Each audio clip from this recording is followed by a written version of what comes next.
Hi guys and welcome to Crazy Pepper Revenge. This channel is all about crazy true stories, stuff that happens in real life when things get a little bit messy, people dealing with drama, cheating, lies, breakups, and even revenge. Some stories are wild, some are emotional, but all of them will keep you watching. If you like real talk and real situations, you're in the right place. Don't forget to hit that subscribe button and stick around. This is Crazy Pepper Revenge, where the stories get spicy. So this happened last month, but the story goes back 18 years. I'm Jack, 45, married to Dakota for 18 years with two daughters, Sheridan, 13, and Helena, 11. I came home early from a business trip to surprise my wife. Saw a strange black Audi parked right in the middle of my driveway like it owned the place. Dakota always told guests to park along the curb. That should have been my first clue. I walked in through the back door. The house was too quiet for a place with two kids and a wife who loves playing music while cleaning. I thought maybe they were out, but when I passed the stairs, I heard it. Low moans, the sound of the bed creaking, her voice muffled but unmistakable. I didn't storm up there. I pulled out my phone and hit record. By the time I stood in the doorway, they still hadn't noticed me. I had a perfect view of my wife's bare back, arched like a bow, her fingers gripping the headboard like she'd trained for this moment all her life. That's what hurt most. 18 years married, and I'd never seen her like this with me. She was wild, saying filthy words I didn't know she knew. She looked genuinely happy. I stood there for minutes, took pictures, took video. It felt surreal, like watching a movie about a guy whose world cracked in half. I just turned around and left without saying anything. I drove straight to my lawyer friend, Ennis. My assistant, Franny, looked up as I walked in, but I brushed past her like a ghost. I sat at my desk staring at the two baby photos I'd pulled from Dakota's drawer. She used to keep 4 pictures on her nightstand: a family portrait, our wedding photo, and 2 shots of the girls when they were small. Only the girls' photos remained. Even while making love with someone else, she wanted him to see those baby pictures. I want to end her, I told Ennis. Not just divorce. I want her to remember this forever. Ennis got investigators on her immediately. You'll have to pretend everything's normal for a while. You think you can manage that? For days, I played my part. Woke up early, went to work, ate her dinners, hugged the kids, slept beside her. Dakota sensed something was wrong and got clingy, saying, "I love you 20 times before lunch," complimenting my ties, asking about my mood. It wasn't guilt, it was fear. That night I went home. Dakota was in the kitchen with that wide, phony smile she uses on Neighbors. "Jack, you're early." She kissed my cheek like she hadn't just spent the afternoon screwing some stranger. "Dinner'll be ready soon." "Didn't expect you, so it's nothing fancy." Upstairs, everything looked spotless. Our bed was made, sheets fresh. She'd cleaned the whole crime scene like a pro. The 2 missing photos still hadn't returned. When she caught me staring at the empty space, she said, "Oh, honey, I broke the frames while dusting. Took them to get fixed." 3 days later, Ennis dropped the nuclear bomb. "We got everything. She's not just cheating. She's been cheating since before you got married. Her boyfriend is Byron Dubois, her high school sweetheart. According to surveillance, he'd been bragging about sleeping with Dakota the morning of our wedding. She told him I'd get sloppy seconds, but it gets worse. Your daughters, there's a good chance they're not yours, Jack." That hit harder than everything else combined. The investigators had footage of all 4 of them: Dakota, Byron, and the girls at a park picnic. The kids were calling him dad, hugging him, playing catch. They knew. They all knew. I stayed with my friend Butch, real name Cheyenne, and her partner Becky while processing this. Butch was ex-Navy, built like a linebacker. When I told them everything, Butch said, "You're staying with us. Don't argue." I confronted Dakota at my office. She walked in wearing heels and makeup like a billboard, that smug smirk she always wore when she thought she had the upper hand. "It's not what you think," she said when she saw the baby photos on my desk. "You slept with him in our bed. What else am I supposed to think?" It was just a mistake. "How long?" She shrugged. "A couple months." "Don't lie to me." "Fine. A few years on and off, but it never meant anything." "That's worse." She got defensive. "You know I love you. This thing with Byron, he's different. I don't know how to explain it." "You don't have to." I already know everything. Something in her face twitched. When I told her I knew about the wedding day, about the lies, about raising kids that weren't mine. She stood up. You want to blow this up? Fine. But remember, you do that, you lose them, you lose everything. They were never mine, I said. That one got her. You know what's sad? I was a good father, a really good one. I would have died for those girls. Maybe that's the problem, she snapped. You were so busy being the good guy, you forgot how to be a man. She picked up her purse and threw one last dagger. You think this ends with you winning? You're not ready for war, Jack, but I am. I filed for annulment based on fraud. Dakota didn't go quietly. She came back to my office and went nuclear, tearing through it like a hurricane, throwing pen cups, file binders, even a glass award that shattered on the floor. She slapped me twice, then grabbed a letter opener and flung it at the wall near my head where it stuck, humming from the force.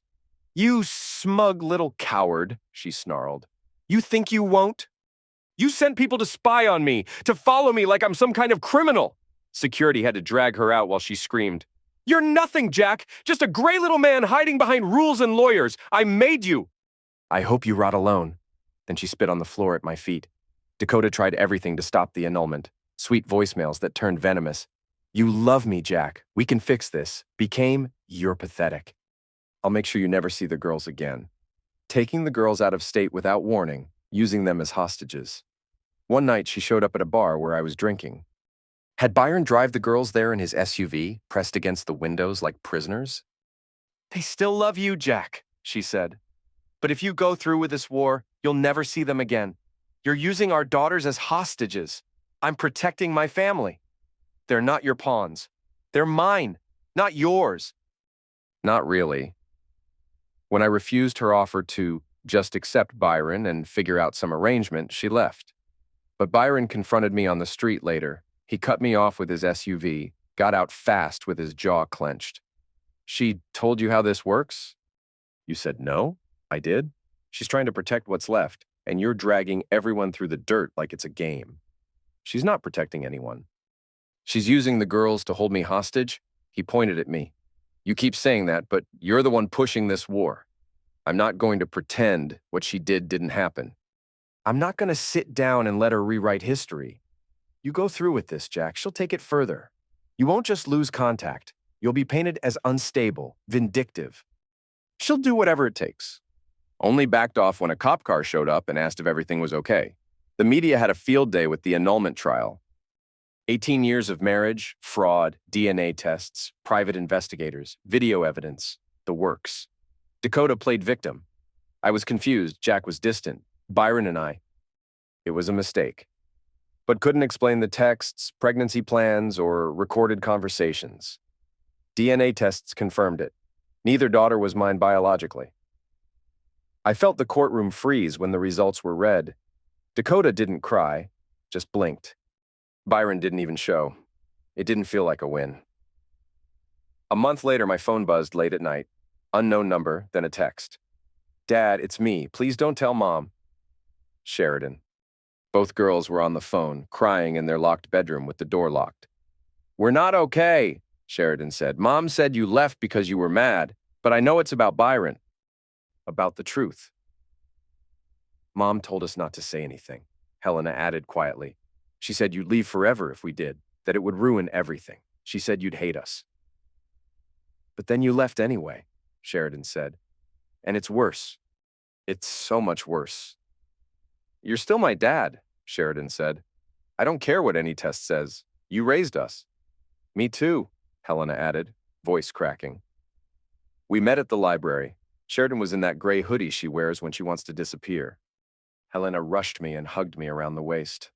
I missed you, Daddy. Sheridan was standing back, chewing her sleeve. When I asked if she was okay, she slowly pulled up her sleeve. My stomach dropped, dark bruise high on her arm, finger marks. Who did that? Byron. What happened?